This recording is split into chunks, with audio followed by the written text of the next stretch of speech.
Resident Evil Fans, besonders die der klassischen Teile, kennen ihn. Charlie Kraslavsky. Der Schauspieler, der Chris im Intro des allerersten Resident Evils verkörperte, ist zurück. Das und viele weitere Infos rund um Daymare 1994 Sandcastle habe ich für euch zusammengetragen. Also lasst mal drüber reden.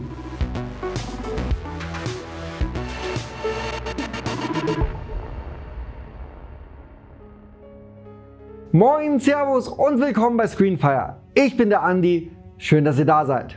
Die Katze ist aus dem Sack und wir können endlich drüber reden. Charlie Kraslavsky aka Chris Redfield aus Resident Evil 1 ist zurück. Über diverse Social Media Kanäle hat Charlie bekannt gegeben, dass er nach 27 Jahren Abstinenz endlich wieder in einem Videospiel als Charakter auftreten wird. Und nicht in irgendeinem Videospiel, sondern in einem Survival-Horror-Spiel. Daymare 1994 Sandcastle heißt es und wird vom italienischen Indie-Studio Invader Studios entwickelt. Natürlich freue ich mich über diese Nachricht wie ein Schnitzel, weil Charlie und Invader nicht nur gute Freunde von mir sind, sondern weil es natürlich auch eine Hardcore-Nostalgiespritze in meine Kindheit ist. Wie genau sein Auftritt aussehen wird, kann ich euch leider noch nicht verraten. Weil die Nachricht alleine aber natürlich noch kein Video rechtfertigt, dachte ich mir, ich schnapp mir einfach mal Michele von Invader und stelle ihm ein paar Fragen, auch kritischer Natur, um den aktuellen Entwicklungsstand und der Ausrichtung von Sandcastle auf den Zahn zu fühlen. Da es im ersten Daymare, also 1998, sehr viele Easter Eggs gab mit Verweisen auf Popkultur der 80er und 90er, hat mich natürlich interessiert, ob es die in 1994 wieder gibt oder vielleicht sogar noch mehr davon. You know, maybe not more, just because in Daymare 1988 there were so many Easter eggs, tributes and stuff like stuff like that, scattered around the environments, the levels, everywhere. So it could have been, a fuse box or a poster or a prop, everything. In this case, we of course have been influenced from a lot of 90s, 80s movies and video games, so we decided to put them also in this new game, in the 1994 Sandcastle, but in a different way. So they are just maybe easier to spot, and you can see something and you maybe, okay, this is from that movie. So yes, they are always hidden, but at the same time less scattered around and focused on some areas. And someone already, spotted some of them in the demo we released or in the trailers, and that's nice because when people recognize this passion and attention to details, is something that we love, and that's great to share this love with the players and other fans like us of those movies and video games. So yes.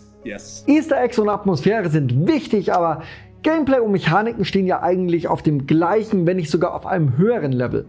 Darum wollte ich von Michele wissen, was uns in dieser Richtung erwartet und was Daymare 1994 anders macht als sein Vorgänger. Denn der war doch ein bisschen hölzern, was die Steuerung anbelangt und hat den ein oder anderen Spieler vielleicht frustriert. Yeah, I can say that our guys worked a lot to rework the controller and all the mechanics to make them more smooth, more enjoyable for the people compared to the first game that were a little more difficult for the whole audience we had. And we just have as new game pillars the frost grip. This is a device that you'll see in the full game is not so sci-fi. We worked on a background that make it more realistic for the 90s. Also because you are in this high-tech military installment that it's Area 51 is not a secret after the demo. And it's something that of course impact on the mechanics a lot, because you can use it to solve environmental puzzle, to freeze mechanisms, or just to on the fire, for example, just to passing through, or of course to face and combat with the enemies, giving you the chance to approach the combat in a more strategic way just like a crowd control with all the different enemies. For example, you know that the blue enemies, you can kill them with the regular weapons, the MP5 or the shotgun. Some others, the red ones, can be killed only before get freeze. So it's the right balance between using the frost grip and at the same time using the regular gun, and that's what we love because also looking at and watching the videos on the demo, there are people that are trying to have different approaches and way to fight the enemies, and that's great because it's give to the player also more freedom to fight and to have this strategic approach. Ihr erinnert euch vielleicht noch daran, dass ihr ganze 3 Charaktere im Vorgänger spielen konntet. Das wurde nun auf einen einzigen Charakter runtergedampft. Da stellt sich natürlich die Frage, ist das ein Rückschritt? Oder haben sie sich jetzt vielleicht einfach auf das Wesentliche, auf einen Charakter konzentriert?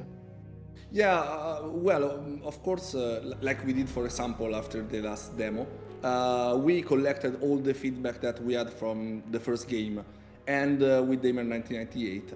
And with that game, we wanted, of course, to have different points of view on the story, just letting the player, build all the whole story, having different pieces like a puzzle, and then just put them on place in the final showdown. We can say that.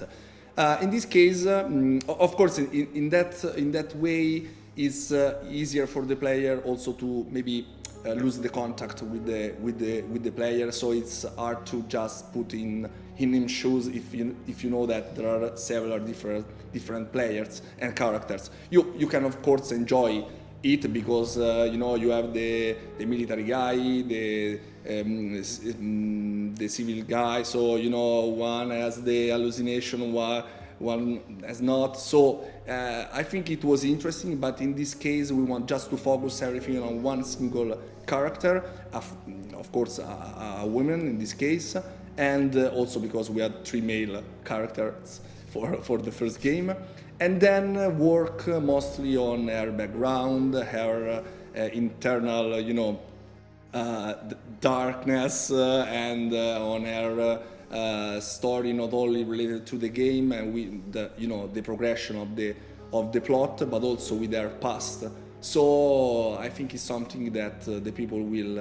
I hope that's something that people will enjoy, just because in this case it's easier just to empathize with her and just to get involved and a more immersive way to feel the story. And that's why we decided to go with her. Daymare 1998 war das erste Spiel von Invader Studios. Ich hatte jede Menge Spaß damit, aber es gab auch durchaus kritische Stimmen. Für viele war das Menü zu überladen, andere mochten die Steuerung oder die Animation nicht. Und jetzt ist die Frage, wenn einem Spieler der erste Teil nicht gefallen hat, wieso sollte er oder sie dann Daymare 1994 noch eine Chance geben?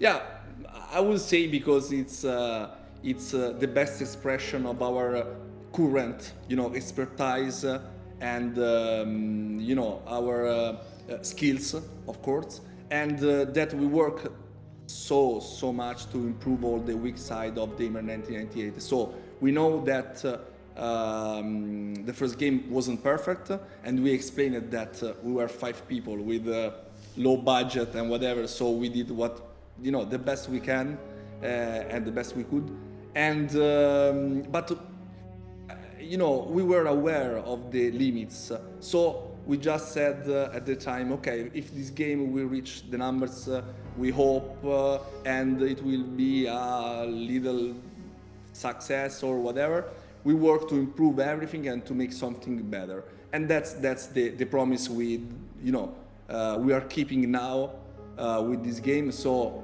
we hope that more and more players will give it a shot, and I hope they won't regret about that. So that's probably what I can say about that, and luckily, after the demo, as you said, the feedback are pretty great also from those people that said, okay, no, I didn't like the first game, but this is great. That's really important. That's why we want always to thank all the people that play our game, not only because it's our game, but also to share their thoughts, pros and cons, of course. There is always something to learn from people, and something to improve. And when we can, we improve that for sure. That's what we did with Daymare 1994 Sandcastle. Daymare 1994 Sandcastle erscheint am 30. August 2023 und natürlich habe ich Michele gefragt, ob er zum Release zu uns in den Stream kommt. Heißt, ihr habt dann die Möglichkeit, Fragen zu stellen und euch das Spiel erstmal anzuschauen. Vielleicht bekommen wir hier auf dem Kanal sogar noch die ein oder andere zusätzliche Überraschung hin. Ich will euch da gar nicht spoilen. Schreibt mir doch einfach mal in die Kommentare, ob ihr Lust habt auf Daymare 1994 und ob ihr 1998 überhaupt gespielt habt. Wenn ihr jetzt noch Lust habt auf mein Video, wieso Videospiele früher vielleicht besser waren, klickt doch mal auf das obere Video. Oder aber euch interessiert meine Gameplay-Analyse zu Mortal Kombat 1, dann klickt auf das untere Video. Ich wünsche euch wie immer eine gute Zeit, viel Spaß bei was auch immer ihr schaut und zockt und wir sehen uns im nächsten Video.